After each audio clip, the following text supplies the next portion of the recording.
Esto pasó en una época en que anduve trabajando 2 turnos el carro porque en la casa se nos juntaron los gastos. Para nada me quejo. Salir a trabajar el taxi a esas horas tiene lo suyo. Nunca estás atrapado en el tráfico, los viajes son rápidos, la tarifa es más alta. La ciudad te pertenece por ratos. Es más peligroso, sí, pero uno aprende a evitar ciertos peligros. Aprendes qué calles no tomar, qué semáforos no respetar por prudencia, y aprendes una frase que a los usuarios les arde, pero que a uno le puede salvar la vida. Uy, joven, no voy para allá. Las mismas veces que no he hecho caso a mi instinto, son las mismas veces que me han asaltado. A mi abuelo, que también era taxista, lo llevaron a Chapingo, por allá le quitaron el carro y lo encañonaron. Sobrevivió de milagro, aunque sí llegó a casa con una herida de bala. Yo te voy a contar lo que me pasó a mí un domingo cualquiera. Pasaba de la 1 de la mañana, venía de dejar un pasaje en la terminal del norte y me regresaba al centro. Salí por fortuna para agarrar Insurgentes. La ciudad estaba recién bañada, había llovido toda la noche. Por Insurgentes me fui tranquilo, sin prisa. Un par de kilómetros adelante, por Buenavista me abrí para agarrar Guerrero. Iba a meterme hacia el centro buscando pasaje. En la esquina de Guerrero y Mina, afuera de la farmacia Guerrero, me hizo la parada una mujer. Bajé el vidrio, me acerqué a la ventana del copiloto para preguntarle a dónde iba. Le estaba buscando la cara, pero no se la pude ver. Me dijo que para el poniente, Avenida Constituyentes, en específico, al Panteón de Dolores. Casi se me salió preguntarle, ¿al Panteón de Dolores a esta hora? Pero en lugar de eso, casi sin pensarlo, le dije que sí, que se subiera. Me estiré para levantar el seguro y abrirle la puerta. En cuanto se sentó en el asiento de atrás, el carro cambió. Cambió el aire, cambió el olor y el ambiente. Olía a talco y algo más, un olor frío, limpio y químico. Podría ser formol, podría ser ella una enfermera. Cuando levanté la vista al espejo retrovisor, vi sus ojos. Eran de azul rarísimo, vidriosos, blanquecinos, casi transparentes. Esa mujer era precisamente lo que me estaba temiendo que fuera. Yo me había reído de eso muchas veces, en la peda, con amigos taxistas, contando historias. Que la dama de negro, que la que seduce a los choferes y los estrella. Tonterías que uno repite para sentir que conoce la ciudad, hasta que la tienes atrás. Le dije que se subiera porque mi abuelo ya me lo había advertido en alguna ocasión. Si una persona te pide que la lleves al cementerio y no son horas para ir al cementerio, puedes asumir con seguridad que se trata de un muerto y debes llevarlo, porque si te niegas, te pasa algo grave allá adelante. Eso lo sabemos todos, sobre todo los taxistas. Pero ¿qué debes hacer para que no te espante? Mi abuelo decía que había que hacerle plática, o si no, de repente gritaba o desaparecía, o se acercaba a susurrarte al oído. Y cuando te susurran al oído, te empiezas a quedar dormido, manejando. Me parecía interesante como leyenda urbana. Nunca pensé que me fuera a pasar a mí. Te digo la dama de negro por decirte una referencia, porque en realidad no venía con vestido largo ni con velo. No era un cliché, era peor, venía como alguien normal, como si la estuvieras viendo cualquier día en la parada del Metrobús. Una señora cualquiera, con ojos muertos. Yo no sabía qué decir, nada se me venía a la mente, ninguna charla, por trivial que fuera, me salía de los labios. Me estaba dando pavor traer a esa persona a mis espaldas. Empecé a hablarle de mi abuelo. Le estaba diciendo que a los 69 años mi abuelo, pero la pasajera me interrumpió.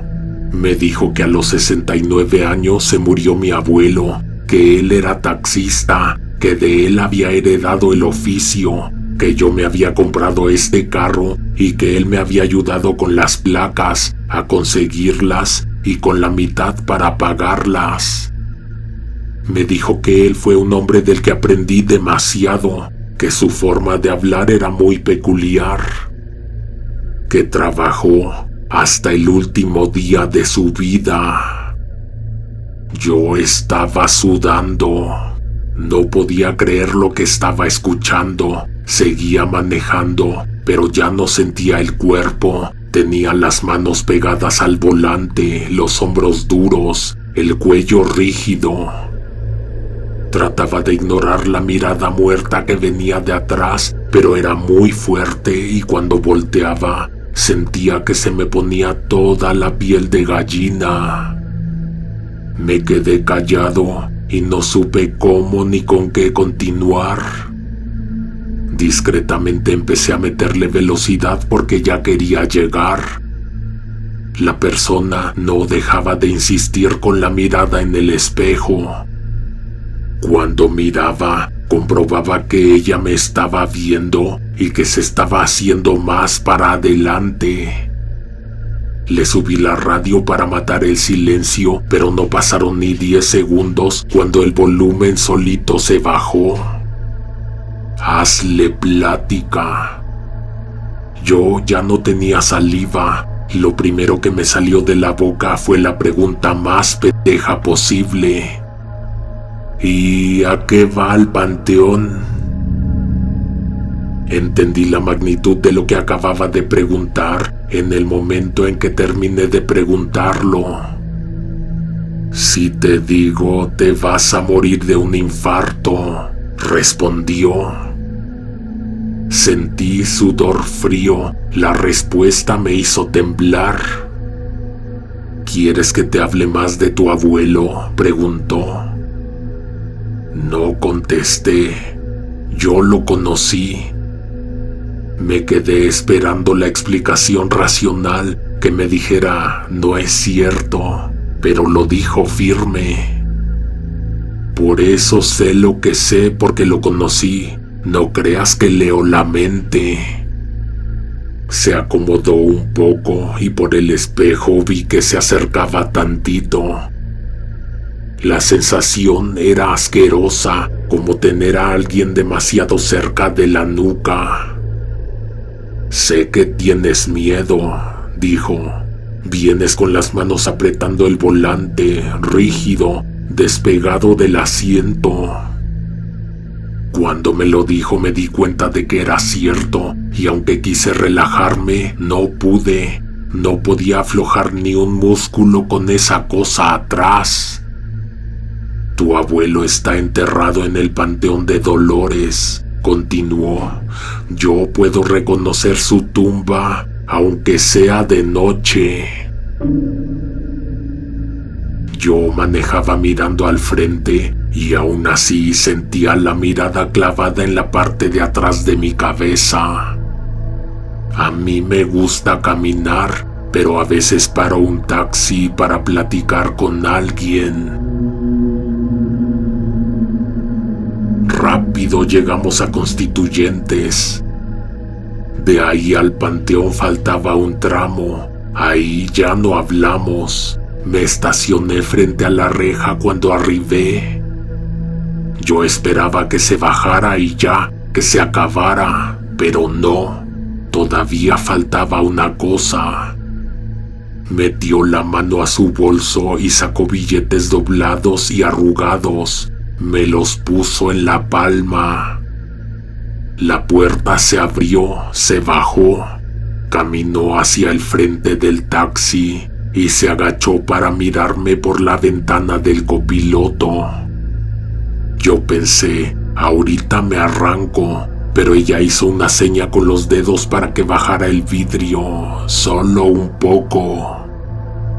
Bajé el vidrio y ahí con una voz normal me preguntó: ¿no quieres mandar a decirle algo a tu abuelo? Se me erizó todo el cuerpo, tragué saliva y dije lo único que pude: dígale que lo quiero mucho. Pude haber dicho más, 1000 cosas, pero estaba enmudecido. Ella asintió, se enderezó, caminó hacia la entrada y luego desapareció. Me fui, manejé un rato largo antes de atreverme a respirar bien. Iba nervioso, brincando con cualquier sombra, como si un par de ojos me estuvieran observando en la oscuridad.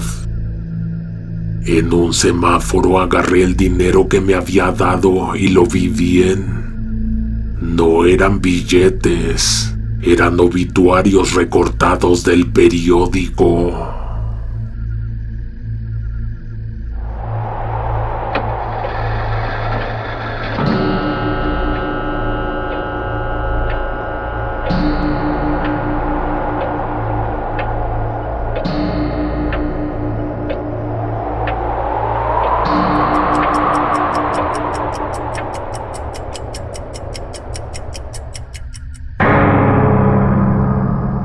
Ya se murió mi abuela, ya puedo hacer lo que quiera. De todos modos, esa familia nunca me quiso, y ni yo a ellos.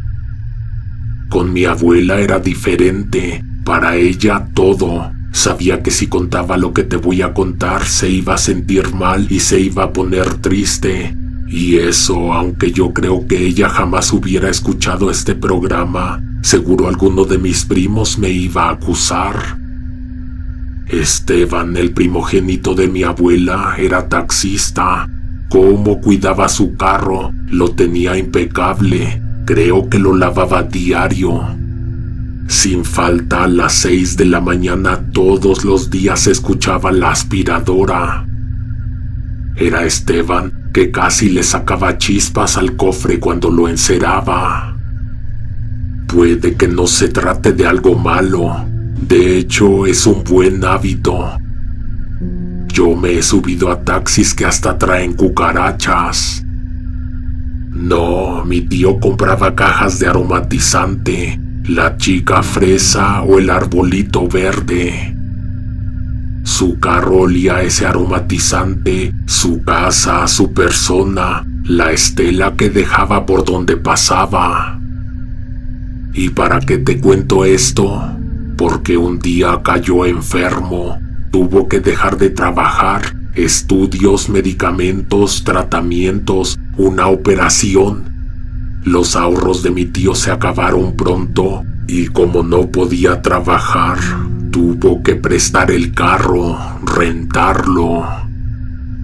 Pon atención porque mi tío ni a sus hijos dejaba manejar ese carro.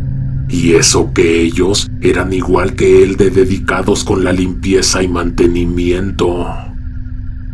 El taxi se lo prestaron a un cuñado de Leti, mi prima, hija de Esteban. Si mi tío hubiera visto cómo traía ese güey el carro, seguro se muere en ese momento.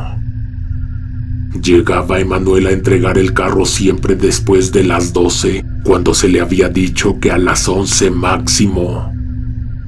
Y eso que la hora de entrega era a las 10. Lo traía con la música al máximo. Llegué a escuchar que Leti dijo que mi tío nunca subía el volumen del radio más allá del número 10. Y luego el carro andaba todo sucio. Un día lo entregaron con un rayón y mi abuela, creo que ella era la que más sufría. De por sí mi abuela era una persona abnegada. Ella siempre se colgaba culpas, penitencias, dolores y tristezas. No le pidió a Emanuel que lo reparara. Del poco dinero que tenía mi abuela, mandó a arreglar el carro. No fuera a regresar un día Esteban del hospital y viera que su carro estaba descuidado. Seguro mata al tal Emanuel, se condena para toda su vida, decía mi abuela.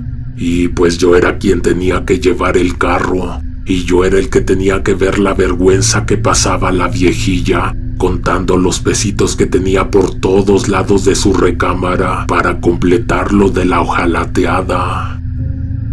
Por pura pena yo a veces le tenía que poner que los 500, una vez hasta los 1000 pesos, pero por mi abuela, no por Esteban y mucho menos por Emanuel. Mi tío nunca mejoró. En realidad solo empeoró con los días, pero hubo un momento en que decayó muy pronto y desafortunadamente no resistió.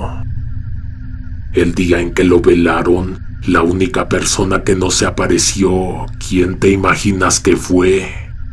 El cuñado de mi prima, que pues no era familiar directo, pero tenía un vínculo, el carro, el taxi pues.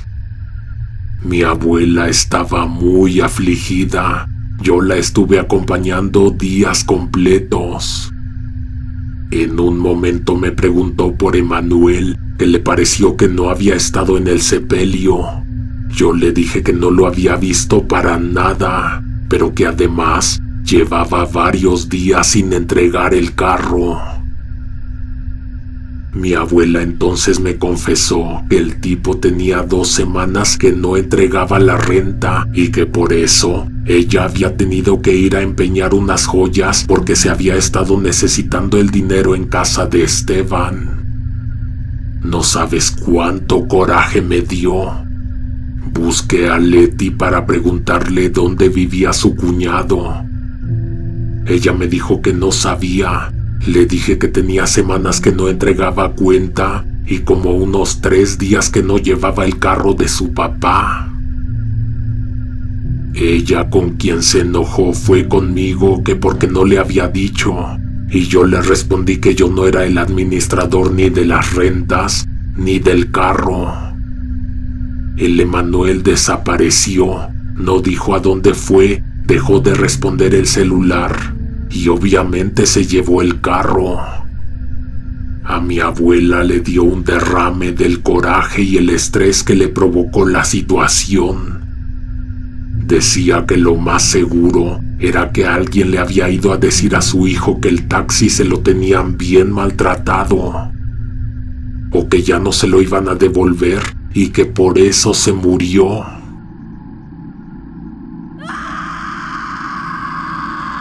Una noche me despertaron unos gritos. Gritos que venían de adentro de la casa. Fueron primero gritos de auxilio, luego de desesperación y de terror. Era una mujer.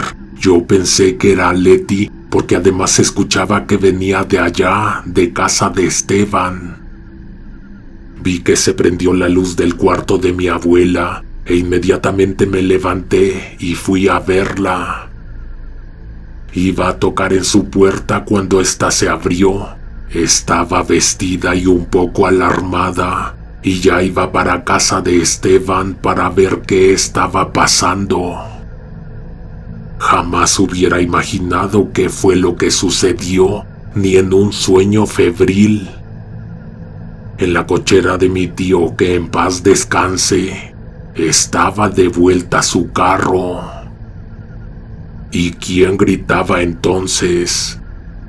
Gritaba una mujer que al principio nadie entendía qué hacía dentro de la casa de mi tío. La dejaron salir una vez que explicó cómo había entrado.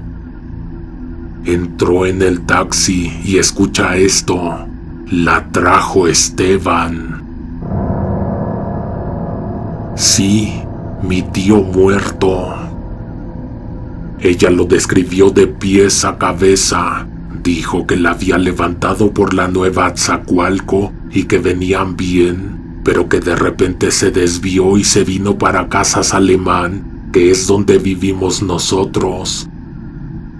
Y que el tipo actuaba raro, mi tío, como que no podía respirar bien.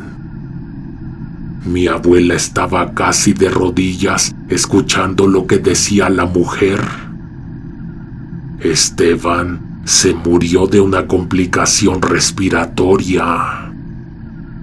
Ella se quería bajar a medio camino, estaba aterrada, y mi supuesto tío le dijo que para qué se había subido, que a poco no vio que no venía en servicio, que se quedara quieta o que iba a terminar como el de la cajuela. No entiendo por qué lo habría hecho Esteban en caso de que realmente hubiera sido él, porque recuerda que ya tenía 2 meses de que lo habíamos enterrado. Pero ¿quién más podría haber ido por el taxi? Total que llegando a la casa, Esteban abrió el portón, metió el carro, lo estacionó en su cochera y luego bajó. Ya no le dijo más a la pasajera y simplemente caminó hacia allá, hacia esa puerta. La mujer señaló hacia la casa de Esteban y ya no dijo más, ni se excusó, ni se despidió. Salió de la casa caminando rápido y a tropezones. Nadie le dijo que quien la trajo había sido mi tío muerto. Leti abrió la cajuela. En la cajuela estaba Emanuel, el cuñado de mi prima, que se había desaparecido con el carro. Su cara explicaba que se había muerto de un susto. Ahora sí, nadie podía preguntarse quién además de Esteban pudo haber sido. De la tumba, del más allá, no sé de dónde, pero mi tío logró recuperar su carro. Para demostrarte el nivel de apego que tenía con él.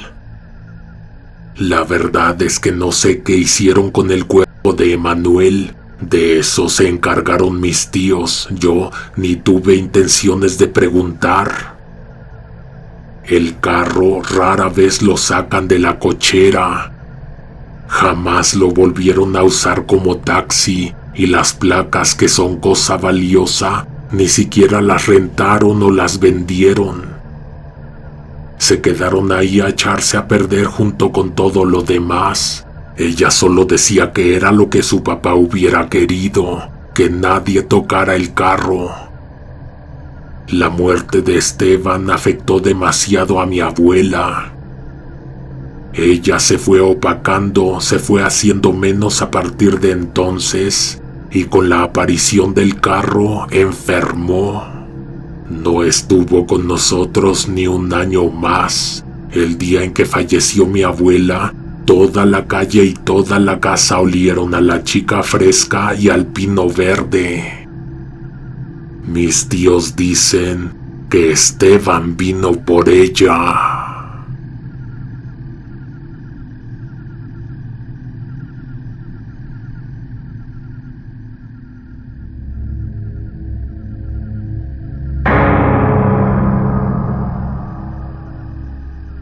Enfrente de la Torre del Caballito me hizo la parada un tipo como de unos 50 y tantos. Eran como las 11 de la mañana. El cielo estaba nublado, no salió el sol en todo el día. Desde temprano salí de casa con ese frío que viene junto con el del clima, el del estado de ánimo. El tipo abordó el taxi sin prisa. Venía usando un traje oscuro, zapatos bien boleados y un pañuelo negro alrededor del cuello que no hacía sentido con el resto. Traía lentes oscuros aunque no hubiera sol. Antes de arrancar le pregunté hacia qué dirección lo llevaba. Se acomodó atrás como si el taxi fuera un despacho y sin verme, porque con esos lentes no se sabía si miraba o no, me preguntó si tenía tiempo para un servicio largo. Depende, jefe, ¿qué tan largo?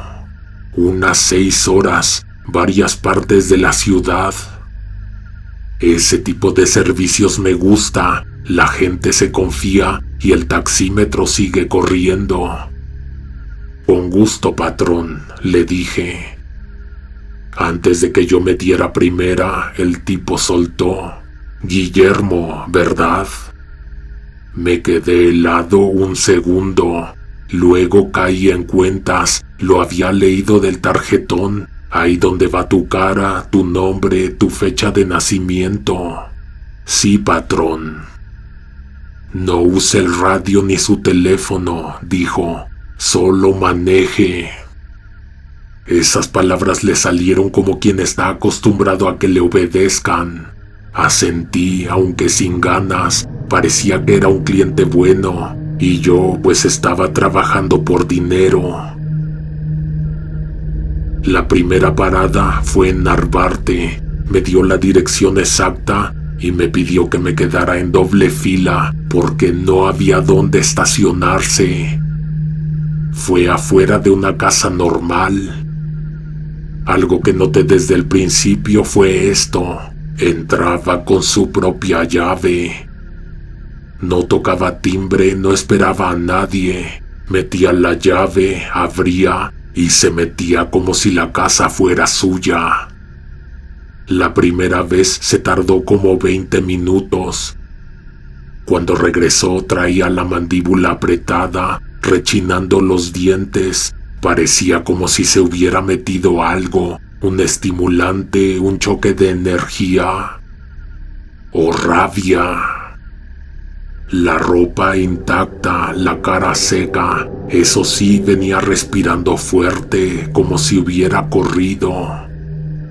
Antes de subirse se frotó las manos con gel antibacterial o algo que sacó de su bolsa, un movimiento mecánico. Me dieron ganas de hacerle plática para quitarme la rara sensación. Lo más básico, el clima.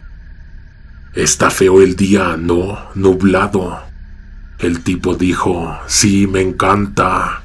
Es un buen día para morirse.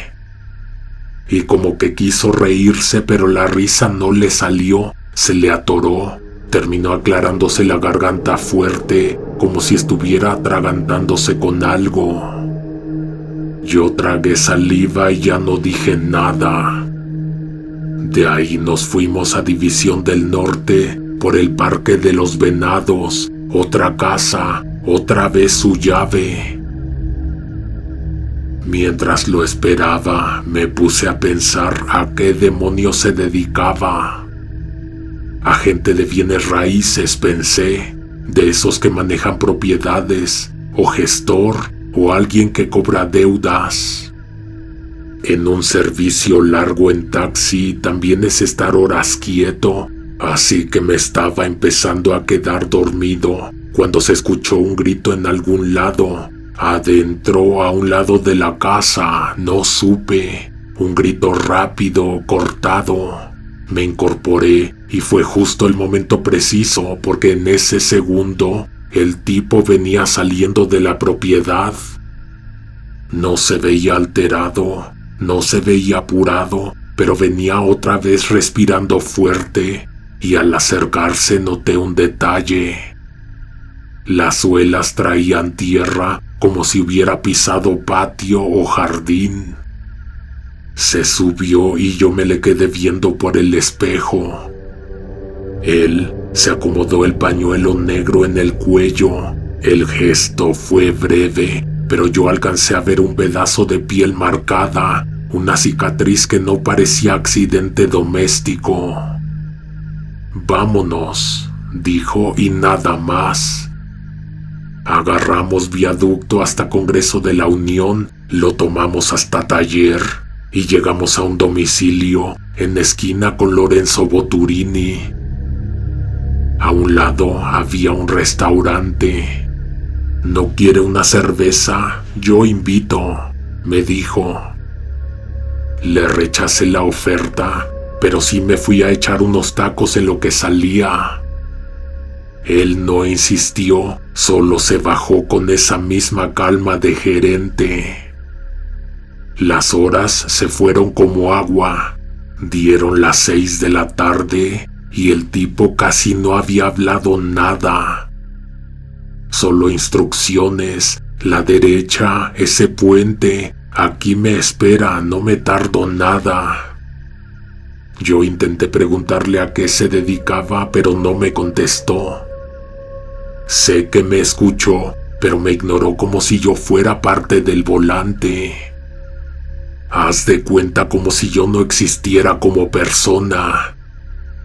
Me dije, ¿qué otra cosa puede ser? ¿Recolector de deuda? ¿Gestor? ¿Abogado?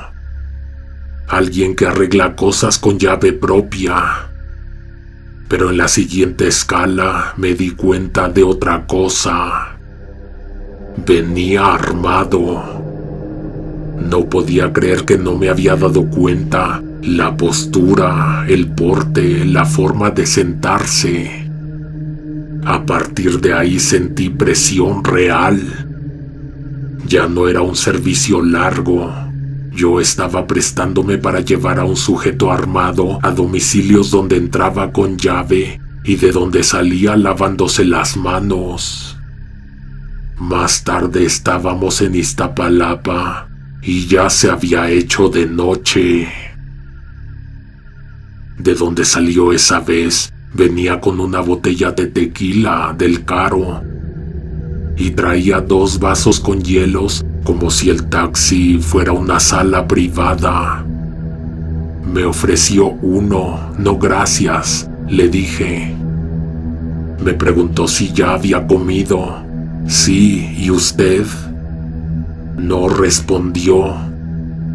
Sirvió el tequila despacio, con pulso firme, y se quedó con su vaso en la mano. El olor llenó el taxi de inmediato, alcohol fuerte, dulce, caro. Lo dejó cerca como tentación, aunque yo no aceptara, iba a olerlo todo el camino. Después de esa visita me pidió que nos dirigiéramos a Zaragoza y luego todo al oriente. Yo ya conocía por allá, Iztapaluca a un lado, colonias con pocas casas, terrenos enormes, calles polvorientas. Para mí ya era hora de terminar jornada, pero el taxímetro marcaba 2,100 pesos, el doble de lo que sacaba en un día bueno. Me aguanto otra hora, pensé. Llegamos y eran como las 11 de la noche. El tipo se bajó en una colonia casi vacía. Me pidió que me estacionara frente a un campo vacío de fútbol y se metió a la casa con su propia llave.